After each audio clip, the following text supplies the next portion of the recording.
কি ব্যাপার? কি কি চাই?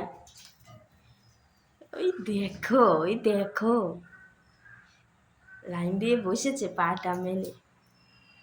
কি খাবি? ওরে বাবা রে, এরকম করছিস কেন? কি খাবি? ওরে বাবা, সাঙ্গ পাঙ্গ নিয়ে এসছে। লেবু খাবি? খাবি লেবু?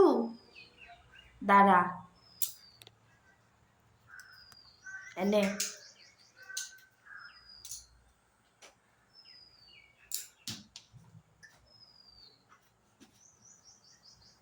এনে বাবা, তুই এবার আওয়াজ দিচ্ছিস কেন? হ্যাঁ, কি রে? এখান থেকে এটা বসে আছে, এখান থেকে আবার আওয়াজ দিচ্ছে। দেখো,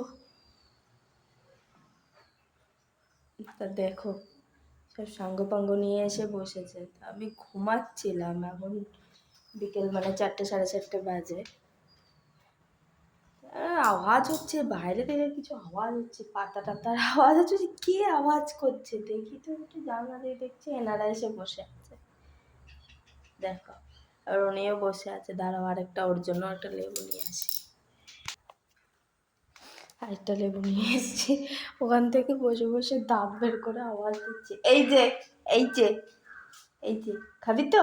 আয়, আয়, আয়, নে, নে, নে রে। এই যে, আবার তো সামনে যেতেও ভয় লাগে। এই যে, ওই, ওই যে লেবু, লেবু, লেবু দিয়েছি। এদিকে আয়। কিরে, ওইদিকে তাকিয়ে তাকিয়ে আওয়াজ দিচ্ছিস? ওই যে লেবু দিয়েছি, যা। দরজা খুলতেও ভয় লাগে, তো ফট করে আসবে আর তাহলে হাত টাত টেনে ধরে। বাবা, এখানেও এত হনুমানের উৎপাত যেতে। ওই দেখো কেমন করে আওয়াজ দিচ্ছে।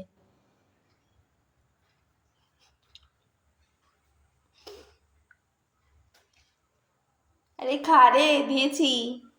এই যে, কিসের আওয়াজ হচ্ছে? ছাদে কতক্ষণ উঠে দাপাদাপি করে এসছে এনারা।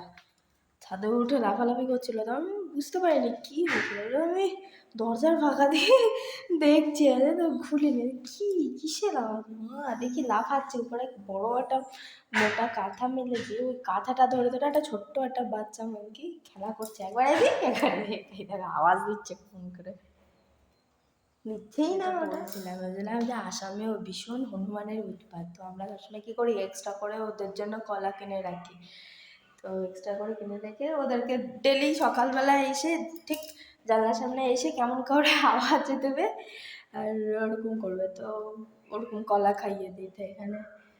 কলা ছিল, আগের দিন হয়েছিল, তো কলা দিয়েছিলাম। আজকে লেবু দিয়ে দিয়েছি। আর জানি না তোমরা কেউ হনুমান চল্লিশা অনেকেই পাঠ করো, বাট আমি মানে আগে পাঠ করতাম না। এই জাস্ট কিছুদিন হয়েছে স্টার্ট করেছি। এই জিনিসটা আমি দেখেছি, হনুমান চল্লিশা পাঠ করলেই সেদিকে বাড়িতে আসবে তো আসবেই হনুমানজি। যা আমার সাথে হয়েছে, জানি না তোমাদের কারোর সাথে হয় কি না হয়। যাই হোক, তো দেখেছি হনুমানজি বাড়িতে আসবে, যেটাই হোক যখনই হোক ঠিক আসবেই। এসে পুরো তাণ্ডব করে দিয়ে যাবে আর খেয়ে দিয়ে তারপরে যাবে। তো আর আরেকটা জিনিস তোমাদের সাথে শেয়ার করার আছে। সত্যি কথা, মানে আমার না বেশ কিছুদিন ধরে প্রায় 1-1.5 মাস আগের কথা বলছি তোমাদের সাথে। তো মানে হয় না, এরকম হচ্ছিল, রাতে ঠিকঠাক মতন ঘুম হচ্ছিল না। তারপরে মানে অন্য টাইপের একটা কেমন নানান ধরনের উল্টোপাল্টো, মানে খারাপ টাইপের স্বপ্ন বা নানান ধরনের আওয়াজ হচ্ছিল। অনেকের সাথেই এরকম হয়ে থাকে।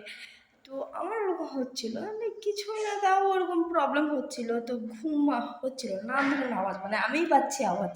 তা আমার হাজব্যান্ডকে বলে, দেখো এরকম এরকম আওয়াজ হচ্ছে বা এরকম এরকম প্রবলেম হচ্ছে। তো একদিন না ফট করে রাত্রেবেলা এরকম ভিডিও দেখতে দেখতে, ইউটিউবে ভিডিও দেখছিলাম, দেখতে দেখতে দেখলাম যে হনুমান চালিশা পাঠ করে শোয়ার পরে মানে নানান ধরনের উল্টোপাল্টো আওয়াজ বলো বা যে যা কিছু নেগেটিভিটি তো কেটে যায়। দেখে যায় যে ঠিক আছে রাত্রেবেলা হনুমান চল্লিশা পাঠ করে তারপরে সব রাস্তা দিয়ে দাঁড়িয়ে দাঁড়িয়ে সব লোকজন দেখছে হনুমান কীর্তিকাণ্ড। তো ওরকম পাঠ করে তারপরে শুয়েছিলাম। তো সেই দিনের পর থেকে ওরকম রাত্রেবেলা থেকে আমি আর কোনো আওয়াজও পাই না। হয়তো কিছু জিনিস চোখে দেখা যায় না, কিছু জিনিস হয়তো ফিল করা যায়, মানুষ ফিল করে নেগেটিভ এনার্জি। পজিটিভ এনার্জি যেরকম আছে সেরকম নেগেটিভ এনার্জিও আছে, এটা তো সবাই বিশ্বাস করো। তো সেরকম টাইপের হয়তো আমার, কিন্তু হনুমান চল্লিশা সত্যি খুব কাজে। ওটা পাঠ করার পরে গিয়ে তারপরে গিয়ে আমার অনেকটাই প্রবলেম সলভ হয়েছে। তো তোমরা যদি চাও তো অনেকেই পাঠ করতে পারো, তো সত্যি অত উপকার পাবে। আর দেখো এসে উৎপাত করেছে ঠিকই, দাপাদাপি করেছে, কিন্তু বাড়িতে একটা গাছও নষ্ট করেনি। যেমনই গাছ তেমন সবুজ, ধনে পাতা গাছে পুরো ভরে গেছে। ওই জায়গাটা দেখতে পাচ্ছ সব ধনে পাতা গাছ, এগুলো সব ধনে পাতা গাছ। ওইদিকে গাছে পেঁপে পেঁপে রয়েছে। তো যাই হোক টুকটাক গাছপালা রয়েছে বাড়িতে। এদিকে ফুল গাছ, গাঁদা ফুল গাছ।